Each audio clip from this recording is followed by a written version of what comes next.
매주 금요일은 여론조사 전문가 이은영 휴먼앤데이터 소장 모시고 여론의 흐름 살펴보고 있는데요.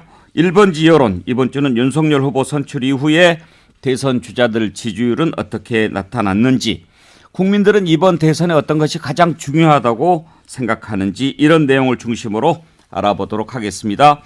이은영 휴먼앤데이터 소장님 나오셨습니다. 어서 오십시오. 네, 안녕하세요. 반갑습니다. 네. 최수영 메시지 컨설턴트, 박진영 대구 가톨릭대 특임 교수 함께합니다. 어서 오십시오. 안녕하십니까. 한 주간 잘 지내셨죠? 네. 네. 박진영 교수 오늘 머플러가 멋진데요. 감사합니다. 예. 가을 분위기로 했습니다. 가을 분위기 좋습니다. 최수영 컨설턴트도 머플러 해도 멋있을 것 같은데 다음 주에 한번 보여주세요. 감안하겠습니다. 자, 먼저 지난주에 윤석열 후보 국민의힘 후보로 선출이 됐는데 이은영 네. 소장의 예언이 맞았습니다. 네. 아, 다행입니다. 자, 그러면 윤석열 후보가 선출이 되면서 이제 선거 구도가 결정되지 않았습니까? 이재명, 윤석열, 안철수, 심상정, 일단 이렇게 네 후보가 기본적으로 여론을 좀 여론조사에서 나타나고 있는데 사자 구도라고 볼 수가 있겠죠. 그러면 소장님 먼저 경선 끝나고 진행된 여론조사에서 어떻게 나타났는지 좀 살펴볼까요? 네, 일단은 그 경선이 끝난 이후에 한 12개 정도의 여론조사가 막 쏟아져 나왔어요. 예. 그래서 이제 컨벤션 효과가 반영된 조사들이 많이 나왔는데요. 일단은 그 KSY 그 지난 월요일에 발표된 조사를 필두로 해서 예. 그 위에 이제 전화 면접 조사랑 다 섞여서 많이 나왔는데 예. 그 전체적으로 보면은 윤석열 후보의 컨벤션 효과가 한 34에서 47%까지 굉장히 이제 높은 수준으로 나타났고요. 이게 경선 전 조사와 비교해 보면 윤석열 후보는 한 거의 10%포인트 이상 상승을 했습니다. 그리고 대체로 요거와 함께 이제 당 지지율도 같이 상승을 했어요. 예. 당 지지율도 지금 국민의힘이 40% 초반대를 보이고 있고 민주당은 한 30% 초반대여서 지금 전체적인 흐름은 윤석열 후보의 컨벤션 효과가 그 지속이 되고 있고, 그리고 그 효과의 한 범위는 한 6에서 8% 정도 된 것이 아닌가. 그리고 그 당 지지율이 지금 당 지지율과 윤석열 후보 지지율이 엇비슷하게 가고 있다. 이렇게 특징적으로 말씀드릴 수 있겠습니다. 그렇군요. 여론조사가 워낙 많아서 여론조사마다 다르기도 하고, 그런데 소장님, 여론조사마다 조금 그래도 비슷해야 되는데 어떤 것은 10%포인트 이상 차이 나고 어떤 것은 한 1% 차이 나고 네. 왜 그런 거죠? 이게 지금 보니까요. 그 ARS 조사하고 전화 면접 조사의 차이가 많이 나더라고요. 예. ARS 조사로 진행된 거 그거는 유선이든 무선이든 간에 어쨌든 그 윤석열 후보가 다 40%가 넘는 걸로 나타났어요. 그리고 전화 면접 조사로 진행된 거는 이제 거의 가상 번호로 많이 진행들을 하는데, 여기서는 이재명 후보와 윤석열 후보가 한 4에서 6 그 정도 4%에서 6% 사이 정도의 그 격차를 보였거든요. 그래서 이 전화 면접 조사로 보면 과연 윤석열 후보의 컨벤션 효과가 그렇게 컸었나 싶을 정도의 좀 조사들이 좀 나와서, 일단은 이번 주 좀 지나서 이 컨벤션 효과가 좀 가라앉은 다음에 거품이 꺼진 다음에 좀 결과들을 다시 좀 봐야 될 것 같습니다. 그렇군요. 그런데 일반적으로 생각하기에는 전화 면접 조사가 상대적으로 고령층이 더 응답이 많은 경우잖아요. 전화 면접 조사는 이제 고령층은 전화나 그렇게 그 고령층 전화는 같은 일반 유선 전화 하는 거 아닙니까? 집 전화도 예. 하고, 근데 요새는 가상 번호를 쓰기 때문에 핸드폰으로 많이 갑니다. 아, 네. 그래서 꼭 고령층이라고 볼 수는 없군요. 그렇습니다. 그래서 이제 유선 번호가 들어갔는지 안 들어갔는지, 유선 번호가 들어가면 고령층이 좀 많이 표집이 되죠. 요즘 뭐 집에 아예 전화기 유선 전화기 없는 거의 집도 없죠. 많으니까. 네, 많습니다. 네. 그래서 이게 ARS 조사가 그 이제 보수 우위층이 좀 많이 응답을 하는데, 아무래도 이게 이제 고령층이 좀 저연령으로 응답을 하는 경우도 있을 수가 있으니까, 그래서 조금 더 보수의 성향층이 좀 더 많이 표집이 되는 것 같고요. 그래서 이제 이 전화 쪽에서는, ARS 쪽에서는 그 윤석열 후보가 40%가 넘는 결과가 나오는 것 같아요. 이런 경향으로 보면은 지금 진보 성향층이 좀 샤이가 된 거 아니냐, 이렇게 볼 수도 있을 것 같습니다. 그러면 많은 여론조사 가운데 하나 정도만 네. 한번 좀 골라볼까요? 왜냐하면 많을수록 또 소개해야 될 내용이 많으니까 다 할 수는 없고. 네, 일단은 그 MBS 조사, 요게 지난 8일에서 10일 날 조사가 된 거고요. 네. 요거는 전화 면접 조사와 가상 번호를 이용해서 조사가 진행됐습니다. 예. 예. 요 자료를 보면은요. 그 지난주 대비 이번 주 이제 조사가 이재명 후보 다자구 돌 때 이재명 후보 32%, 윤석열 후보 39%, 심상정 후보 5%, 안철수 후보 5%, 그리고 기타가 2%, 무응답이 17%여서요. 예. 그 지난주 대비 조사하면 이재명 후보나 윤석열 후보 모두 다 상승을 했어요. 2%포인트, 4%포인트 상승했는데 일단 이 두 사람의 격차는 한 7%포인트 정도 난다. 이게 지금 MBS가 조사한 거지요? 그렇습니다. 조사 기간 대상 이런 것도 좀 소개를 해 주실까요? 조사 기관은 엠브레인, K스탯, 코리아 리서치, 한국 리서치 4개 기관 공동 조사고요. 그 응답률은 32.5%, 표본 오차는 95% 신뢰 수준의 플러스 마이너스 3.1%포인트입니다. 예. 이런 정도 소개하면 되는 거죠? 네, 그렇습니다. 네. 자, 그러면 두 분께 한번 해석을 부탁을 드려보고 싶은데 먼저 컨벤션 효과가 분명히 있다고 봐야 되겠죠, 최수영 평론가? 그렇죠, 그렇죠. 예, 제가 보기에는 뭐 윤석열 후보는 압도적으로 컨벤션 효과를 가져갔어요. 그러니까 이 행사 효과라는 게 사실은 원래 통상 나타나는 것인데 지난번 이재명 후보 같은 경우엔 그게 오히려 없었던 게 약간의 이상 현상이었죠. 그런데 윤석열 후보는 이번에 그 경쟁했던 홍준표, 나머지 유승민, 원희룡 후보가 깨끗하게 승복하면서 예. 고스란히 그 어떤 지지율 그다음에 행사 효과를 다 흡수했던 것으로 보여져서 다만 이제 이게 어느 정도까지 갈 것이냐 효과가 제가 보기에는 이 소장님 지적하셨지만 한 1, 2주 정도 지속하다가 어느 정도 좀 포연이 가라앉으면 다시 보합세로 좀 갈 가능성도 있다고 좀 보여집니다. 박진영 교수 보시기에는 컨벤션 효과 얼마나 갈 것 같습니까? 저는 계속 갈 것 같습니다. 어. 이게 왜 그러냐면요. 지금 여론조사 응답률이 상당히 높네요. 깜짝 네, 놀랐습니다. 높아요. 32.5%에 예. 깜짝 놀랐습니다. 이건 뭐냐면 거죠? 보수가 결집했다는 뜻입니다. 보수가 결집했다는 뜻이고 보수층이라고 응답한 사람들도 35.9%라고 나왔거든요. 9%이 정도니까 거의 36%고 윤석열 후보 지지도가 37에서 39니까 지금 보수층이 그렇죠. 거의 다 응답을 하고 있는 상황이기 때문에 윤석열 후보를 좋아하는 층들은 이미 결집해서 그대로 쭉 간다 이렇게 보시면 되고요. 다만 진보층들의 포션이 늘어나서 더 들어오면은 당연히 강물이 넓어지면은 자기 지분이 줄어들듯이 조금씩 줄어들 수는 있겠죠. 그런 상황까지는 좀 가야 되는데 진보층이 당분간 제가 보기에는 결집하기 쉽지 않을 것 같아요. 그리고 안철수 후보나 심상중 후보의 표가 나오는 건 보면은 이 홍준표 지지자들이라든가 이낙연 후보 지지자들이 중도층으로 빠져나간 현상이라고 이렇게 봐야 되기 때문에 저는 당분간 이 구도가 좀 이어질 것 같다 그런 생각이 듭니다. 예.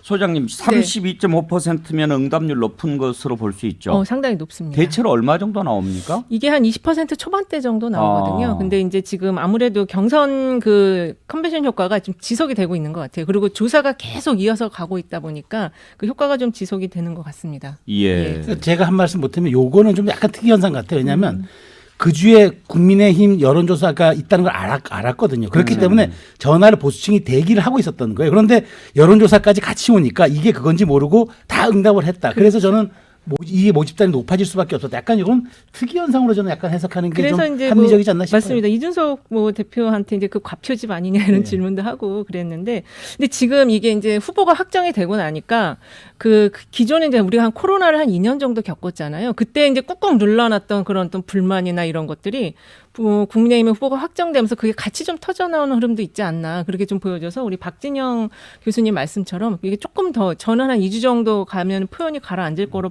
보고 있는데 조금 더 갈 수도 있다 그런 생각이 들어요. 그런데 소장님 제가 궁금한 게 하나 있어요. 네. 여론조사는 그야말로 랜덤으로 전화 가잖아요. 누구한테 갈지 그렇죠. 알 수 없잖아요. 네. 그러면 그 중에 한 번 정도는 저도 걸려야 되는 거 아니에요? 왜 전화 한 번도 그런 전화 못 받아보죠? 앵커셔서 그런 거 아닐까요? 배제하는 번호가 있습니까? 꼭 그렇진 않아도 예. 아니 그래도 참 복권을 샀어도 한 번은 맞았을 텐데. 그러니까 지금 같은 시기에는 우리 사회자님처럼 받아보고 싶다라는 마음이 드는 사람들이 있거든요. 그러니까요. 예, 그래서 뭐라고 질문하는지 한번 듣고 들어보고 싶다. 싶은데 네. 한 번도 안 와요. 070만 와. 예. 그러면 지금 현재 보기에는 윤석열 후보가 앞서고 이재명 후보가 추격하는 그런 구도로 볼 수 있는데 박진영 교수는 윤석열 후보 상승세가 당분간은 지속될 것 같다 이런 전망이신 거죠? 예, 그렇죠. 이게 왜냐하면은 진보층이 빨리 결집하기가 쉽지 않습니다. 우리가 이제 그거를 침묵의 나선 이론 이런 이야기를 하는데요. 뭔가 하면은 소수파가 됐을 때 나는 내가 소수파라는 것을 밝히기를 사람들이 싫어합니다. 그게 이제 샤이 보수, 뭐 샤이 진보 이런 이야기를 하는데 여차하면 이것을 밝히지 않고 그대로 쭉 갈 수도 있습니다. 2007년도에 이제 진보층들이 잃어버린 500만 표 이런 이야기를 했습니다. 정동영 후보를 내놓고요. 그거는 뭐냐면 그 당시에 노무현 정부에 대한 심판 구도, 그다음에 이명박 후보가 압도적으로 앞서가니까 내가 정동영 후보를 찍겠다는 이야기를 못한 겁니다. 근데 그게 실제 선거날까지 쭉 이어져 버린 그런 현상으로 간 거거든요. 예. 사실은 이게 민주당에서 이걸 극복하려면요 어떤 모멘텀을 만들어내야 됩니다. 예. 정책적이거나 어떤 아니면은 뭐 전략적인 선거 구도의 변화, 예를 들자면은 뭐 단일화라든가 연대라든가 이런 또 아니면 새로운 세력을 영입을 하면서 정당의 완전한 혁신. 2012년도에 박근혜 후보가 후보가 되자마자 한나라당에서 새누리당으로 당명을 변경하고 경제민주화 이슈를 냈거든요. 그런 것 같은 좀 이벤트가 필요합니다. 네. 1번지 여론 첫 번째로 윤석열 후보 국민의힘 대선 후보로 선출된 이후 차기 대선 후보 지지도 살펴봤습니다. 잠시 전하는 말씀 듣고 다른 여론조사 보겠습니다.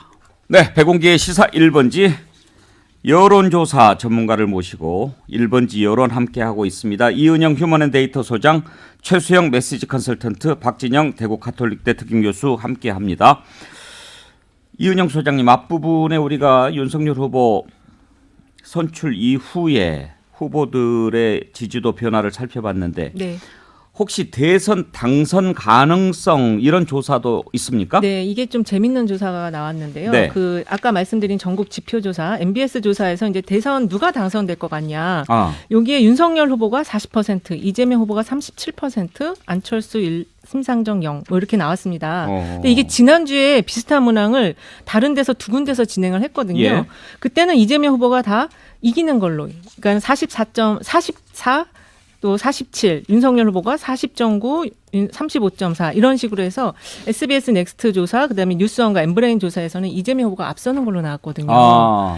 그래서 이게 지금 다자구도에서는 윤석열 후보가 이기는데 그 전주 조사에서는 당선 가능성은 이재명 후보가 앞섰는데 왜 이번 주 조사에서는 윤석열 후보가 다시 앞서는 걸로 나왔냐.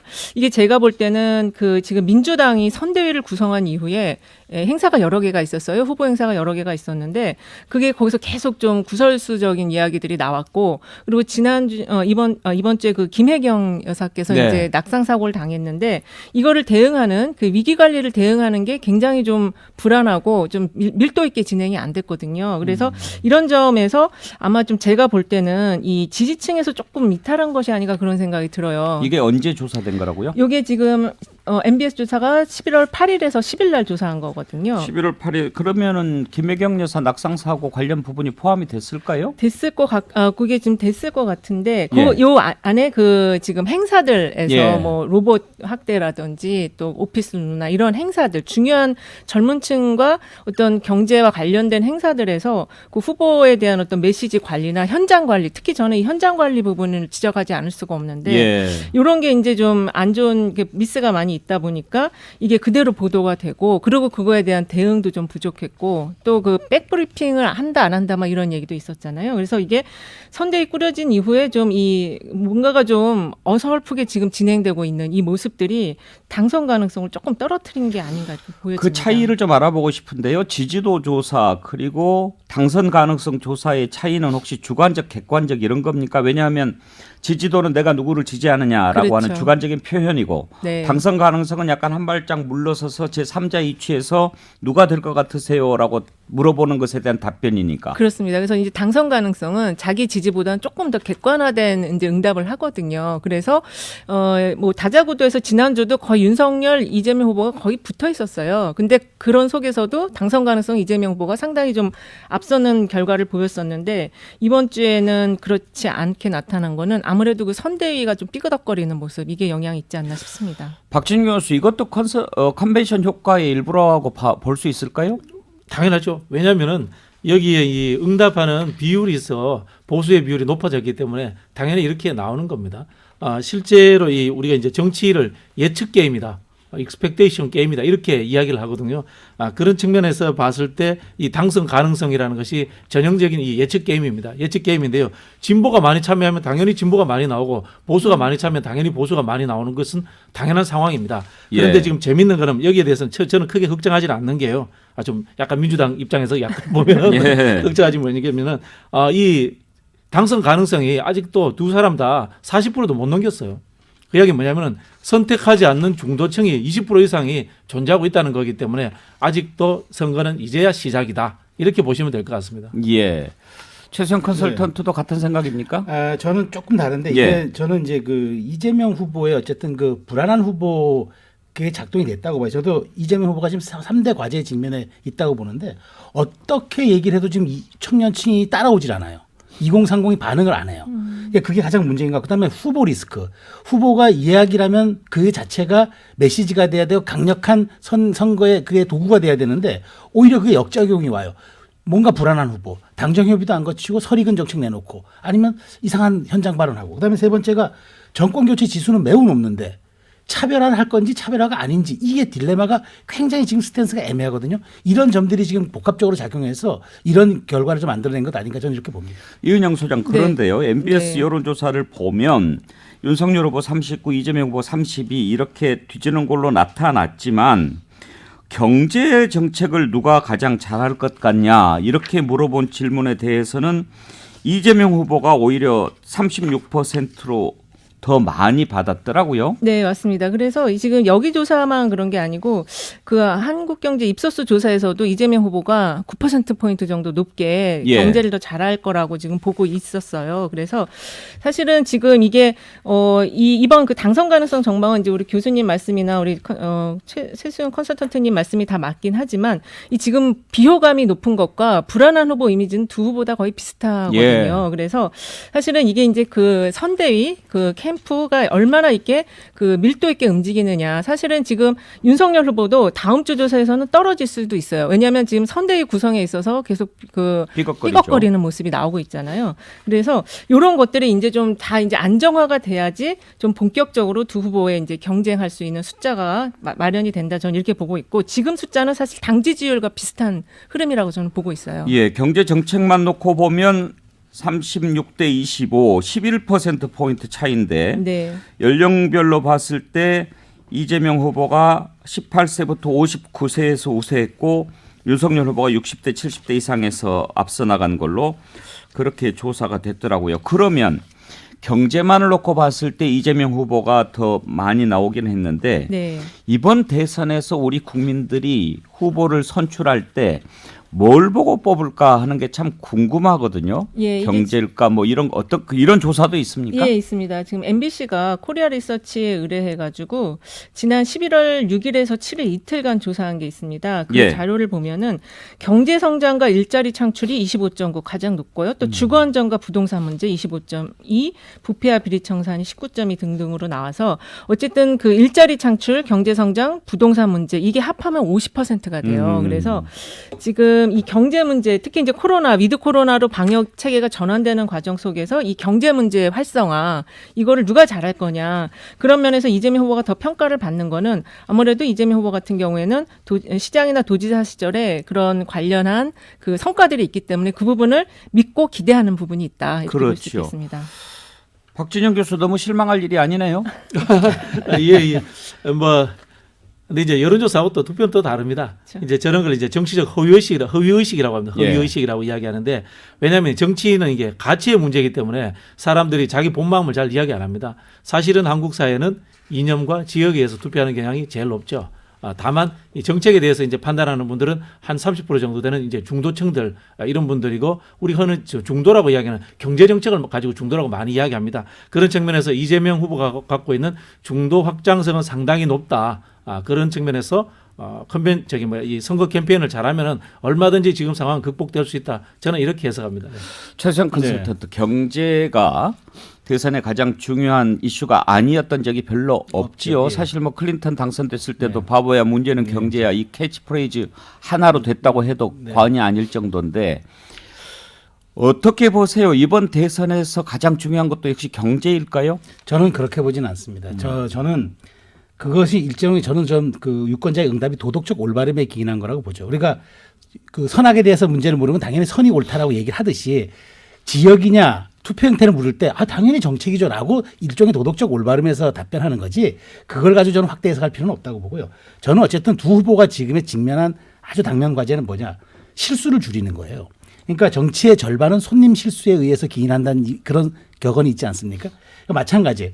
이제 두 후보는 누가 더 효율적으로 실점 포인트를 줄이느냐가 사실 앞으로 승패를 가늠하는 좀 관건이 될 거라고 보기 때문에 특히나 두 후보가 말씀하신 것처럼 비호감도가 높은 데다가 뭔가 안정적이지 못하고 뭔가 초보 뭔가 한 사람은 또 뭔가 난폭했던 그런 그러니까 약간 좀 그러니까 안철수 후보가 얘기했던 초보 운전자와 음주운전자의 대결 같은 뭐 그런 이제 효과가 있기 그 유권자 인식 효과가 있기 때문에 그 불안감을 떨쳐내는 것 그것이 저는 이번 승부의 어쩌면 대선의 승패를 가르는 분기점이 되지 않을까 싶습니다. 네. 네. 그 지금 말씀하신 것처럼 이번 그 대선이 그 악동이냐 또는 악당이냐 이걸 뽑는 선거라는 얘기가 있어요. 그래서 후보 PI는 그렇게 중요하지 않다. 그리고 우리 국민들이 가만히 생각을 해보면 경제 슬로건이나 경제 정책을 다 기억할 거예요. 왜냐하면 DJ는 준비된 경제 대통령, MB가 이명박 대통령 747이 있었고요. 박근혜 대통령 경제민주화, 문재인 대통령은 그 소득주도 성장. 이게 그래서 경제에 대한 건 다 기억을 하고 있거든요. 그래서 지금 이재명 후보도 전환적 공정 성장이라는 그 경제 정책 성장 전략을 이미 표방을 했고 윤석열 후보는 아직은 안 나왔어요. 경제 방향성이나 정책이. 다만 그 공정을 이슈로 이제 윤석열 후보의 지지율이 상승한 이유가 공정이라는 부분이 있었는데 그걸 과연 경제 성장 전략으로 자기 공약을 낼 것이냐. 이걸 좀 지켜보면 결과가 좀 이제 여론의 흐름도 거기에 따라가지 않을까 싶습니다. 그런데 지금까지 이번 대선에서 정권 교체냐 아니냐 이것 외에 뭐 다른 얘기를 들어본 게 없어요. 네, 그렇죠. 이런 대선이 있었나요? 근데 대체로 역대 대선에서 보면은 이제 다 레임덕이 있었기 때문에 항상 정권 교체 의향이 높았어요. 예, 물론 정권 교체해야 된다. 그런데 정권 교체하면 나는 이런 나라를 만들겠다. 이런 것 가지고 싸웠지. 오로지 정권 교체만 얘기하는 그런 대선은 글쎄요. 박진영 교수. 그건 좀 아닌 거 아니에요? 우리 정치가 2000년대 초반보다 후퇴했다고 생각합니다.